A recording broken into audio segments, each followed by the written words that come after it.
இரட்சகர் இயேசு கிறிஸ்துவின் நாமத்தில் வாழ்த்துக்கள். இந்த நாளிலும் ஆதியாகமம் 43வது அதிகாரத்தை நாம் கற்றுக்கொள்வோம்.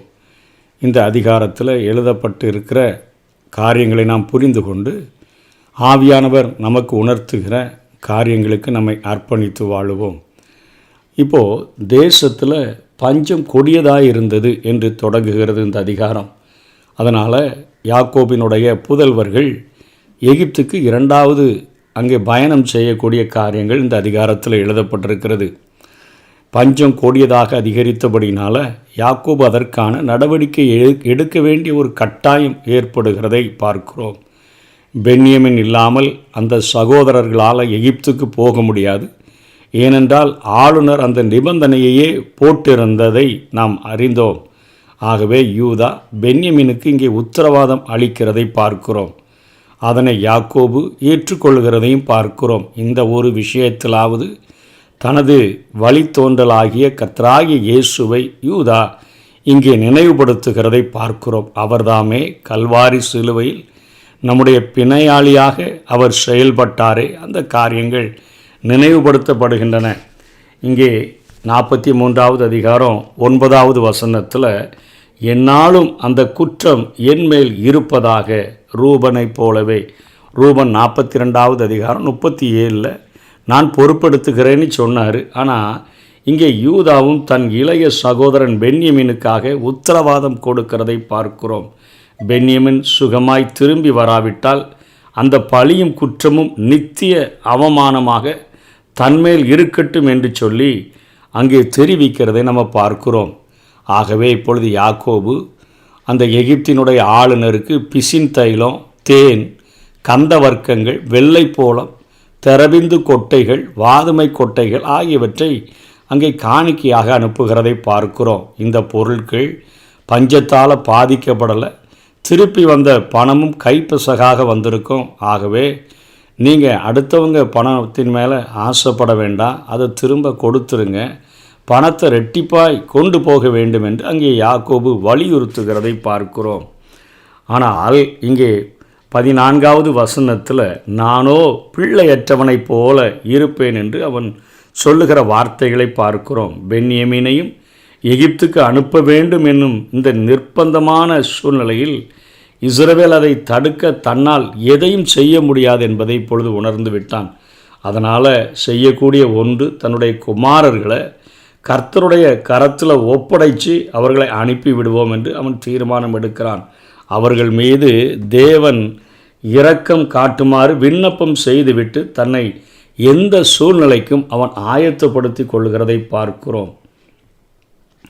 அவன் கர்த்தருடைய கரத்தில் ஒப்புவித்து, ஆண்டவர் சர்வ வல்லமை உள்ள தேவன் உங்களுக்கு இரக்கம் கிடைக்க பண்ணுவாராக, நானோ பிள்ளையற்று போனவனைப் போல் இருப்பேன் என்று சொல்லி அவன் அங்கே சொல்லுகிறதை பார்க்கிறோம்.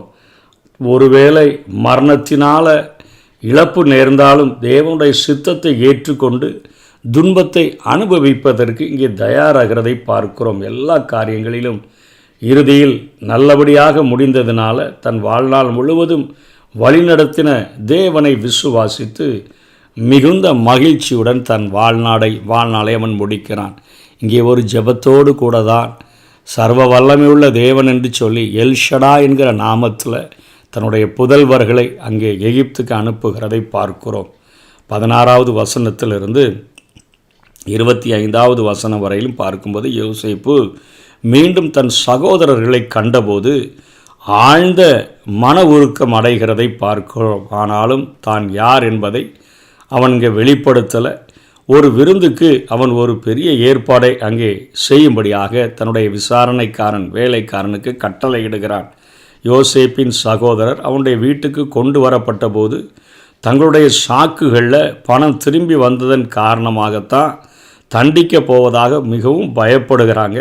யோசேப்பின் வீட்டு விசாரணைக்காரனிடம் நடந்த விவரங்கள் யாவற்றையும் அவர்கள் கூறிய போது அவன் சொல்கிறான், நீங்கள் கவலைப்பட வேண்டியதில்லை, உங்களுடைய கணக்கில் முழு தொகையும் எங்களுக்கு செலுத்தப்பட்டாயிற்று என்று சொல்லி அங்கே அவர்களை ஆறுதல் படுத்துகிறதை பார்க்கிறோம்.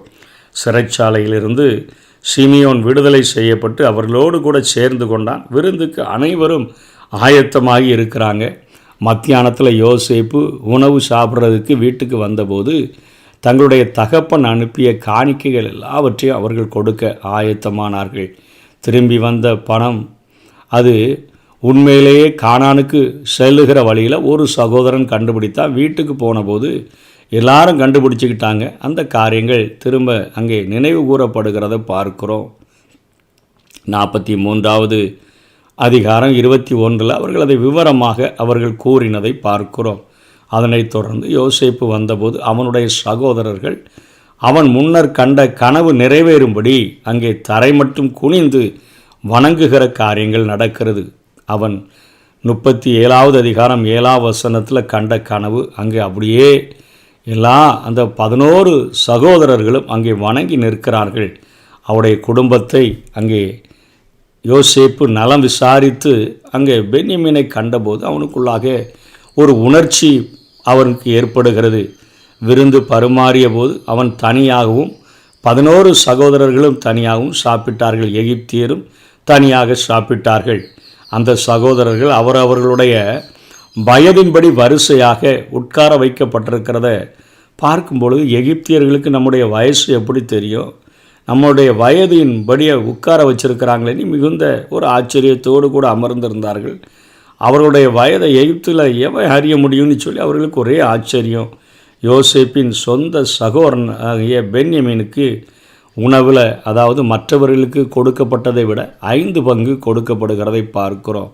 இது எதை காட்டுகிறது? அவருடைய சகோதரர்கள் மீண்டுமாக பொறாமைப்படுகிறார்களா? தனக்கென்று பலவர்ண அங்கியை தன் தகப்பன் கொடுத்த பொழுது அவர்கள் அத்தனையாக அவர்கள் பழி உணர்ச்சியோடு கூட யோசேப்பை அவர்கள் அழிக்க நேரிட்டதே அதே காரியத்தில் இப்பவும் தன்னுடைய சகோதரர்கள் இருக்கிறார்களா என்பதை பார்க்கும்படியாக அங்கே பங்கிட்டு அனுப்புகிற போது எல்லாருடைய பங்குகளை பார்க்கிலும் பென்யமீனுடைய பங்கு 5 மடங்கு அதிகமாக இருக்கிறதை பார்க்கிறோம். ஆனால் அவர்கள் பானம் பண்ணி அவனுடனே சந்தோஷமாக இருந்தார்கள். அந்த பொறாமை உணர்வு கூட இங்கே மாறி இருக்கிற காரியங்கள் இங்கே வெளிப்படுத்தப்பட்டிருக்கிறது.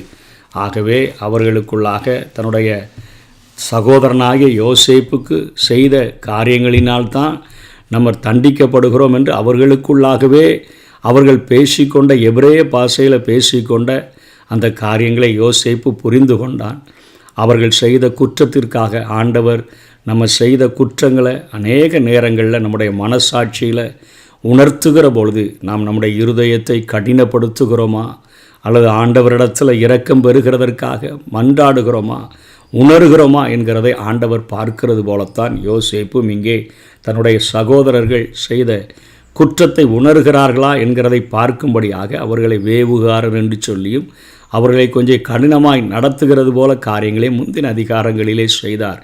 இப்பொழுது இந்த அதிகாரத்தில் யோசேப்புக்கு தன்னுடைய தகப்பனிடத்தில் சிறப்பான நேசம் கிடைத்திருந்த பொழுது அவனுடைய சகோதரர்கள் அவனை பகைத்தார்களே, அவனுடைய சொப்பனத்தின் நிமித்தம் இன்னும் அதிகமாய் பகைத்தார்களே, அந்த பகை உணர்ச்சி, அந்த பொறாமை இன்னும் இருக்குதா அப்படின்னு பார்க்கிறதற்கு அங்கே தன்னுடைய கூட பிறந்த சகோதரனுக்கு, தன்னுடைய ஒரே தாயின் வயிற்றில் பிறந்தவனுக்கு 5 மடங்கு அனுப்பின பொழுது அவர்கள் சந்தோஷமாக இருந்தார்கள் என்று சொல்லி இந்த அதிகாரம் முடிவடைகிறதை பார்க்கிறோம். இந்த அதிகாரத்தில் பந்தங்களையும் பாசங்களையும் நாம் அதிகமாக நாம் பார்க்க முடிகிறது. இவைகளை படிக்கும் பொழுது இழந்து போன சகோதரனும் மற்றவர்களும் சந்திக்கிற போது நம் அந்த செய்திகளை கற்றுக்கொள்ளுகிற போது நம்முடைய கண்கள் கண்ணீரினால் நனையாமல் இல்லை. ஏனால் பந்தங்களும் அதனோடு கூட இணைந்த பாசங்களும் பிரிக்க முடியாத ஒரு பிணைப்பை கொண்டதாக காணப்படுகிறது. யோசேப்பு தன்னுடைய தாயினுடைய புதல்வனை அந்த பென்யமீனை கண்டபோது உணர்ச்சியை அடக்கி கொள்ள முடியலை. அழுதுதான் தன்னுடைய உணர்ச்சியை அவன் அங்கே அடக்குகிறதை பார்க்கிறோம். தேவனுக்கும் விசுவாசிகளுக்கும் இடையே ஒரு உறவிலும் அந்த இருக்கக்கூடிய அந்த உறவில் ஒரு பந்தங்கள் காணப்படுகிறது. தேவன் நம்முடைய பிதா என்று சொல்லி வேதம் குறிக்கிறது. கிறிஸ்து நமது இரட்சகராக இருக்கும்போதே அவரே ஆத்தும மணவாளனுமாக இருக்கிறார், ஆத்தும நேசராக அவர் இருக்கிறார். இந்த பந்தம் இரட்சிப்பின் அனுபவத்திலிருந்து நித்தியத்திற்காக நமக்கு ஏற்பட்டது. நான் போவி நான் போவேன், அங்கே ஒரு ஸ்தலத்தை ஆயத்தம் பண்ணின பின்பு என்னோடு கூட இருக்கும்படிக்கு நான் உங்களை அழைத்து செல்லுவேன் என்று சொன்னாரே. அந்த பாசம், அந்த பந்தம், நித்தியத்திற்காக ஏற்படுத்தப்பட்டிருக்கிற அந்த பந்தம், நம்முடைய ஆத்தும மணவாளனாகிய இயேசு இப்படிப்பட்ட ஒரு பந்தத்தில், பாசத்தில், ஒரு பிணைப்பில் தான் நம்மோடு கூட அவர் ஐக்கியப்பட்டிருக்கிறார். எபிரேயர் 2வது அதிகாரம் 11 15 வரையிலும் பார்த்தோன்னா, எப்படியெனில் பரிசுத்தம் செய்கிறவரும் பரிசுத்தம் செய்யப்படுகிறவர்களுமாகிய யாவரும் ஒருவரால் உண்டாயிருக்கிறார்கள்.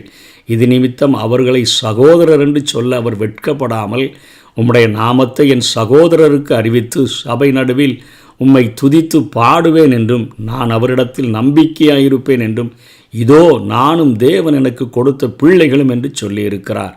ஆதலால் பிள்ளைகள் மாம்சத்தையும் இரத்தத்தையும் உடையவர்களாய் இருக்க அவரும் அவர்களைப் போல மாம்சத்தையும் இரத்தத்தையும் உடையவரானார். மரணத்திற்கு அதிகாரியாகிய பிசாசானவனை தமது மரணத்தினாலே அழிக்கும்படிக்கும் ஜீவகாலமெல்லாம் மரண பயத்தினாலே அடிமைத்தனத்திற்கு உள்ளானவர்கள் யாவரையும் விடுதலை பண்ணும்படிக்கும் அப்படி ஆனார் என்று எபிரேய ஆக்கியோன் எழுதுகிறதை பார்க்கிறோம். இந்த பந்தத்தில் எந்த ஒரு குறைவும் இல்லை என்பதை நாம் பார்க்கிறோம்.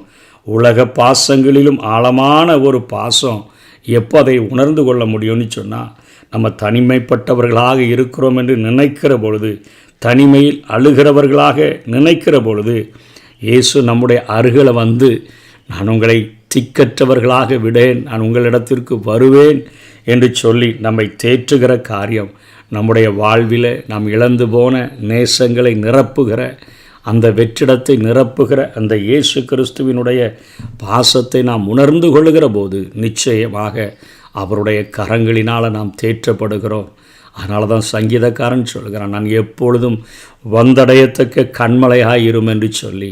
இன்றைக்கி ஜெபத்தின் மூலமாக ஆண்டவருடைய சமூகத்தில் நாம் எப்பொழுதும் வந்தடைய முடியும். இந்த உலகத்தில் இழந்து போன எல்லா பாசங்களையும், எந்தெந்த பாசங்களை இழந்திருக்கிறோமோ அத்தனையும் நம்முடைய வாழ்விலே நிறைவாய் தந்து நம்மை தேற்றுகிற ஒருவர், ஓடி வந்து தன்னுடைய மார்போடு தழுவிக்கொண்டு நம்மை அணைக்கிற ஒரு ஆண்டவர், நம்முடைய பாசத்துக்காக ஏங்குகிறவர், மறைவிடங்களில் நமக்காக கண்ணீர் சிந்துகிற ஒரு நேசர், அவருடைய அந்த அன்பை புரிந்து கொண்டு நமக்காக கல்வாரி சிலுவையில் எல்லா சொட்டு இரத்தத்தையும் சிந்தி நம்முடைய பாவங்களுக்காக ஒரு பிணையாளியாக, ஒரு மத்தியஸ்தராக, நமக்காக வானத்துக்கும் பூமிக்கும் நடுவாக தொங்கின இயேசு எல்லா சூழ்நிலைகளிலும் நம்மை நேசிப்பதற்கு அவர் உண்மை உள்ளவராக இருக்கிறார். பந்தமுள்ளவராக, பாசமுள்ளவராக, நேசிக்கிறவராக அவர் காணப்படுகிறார்.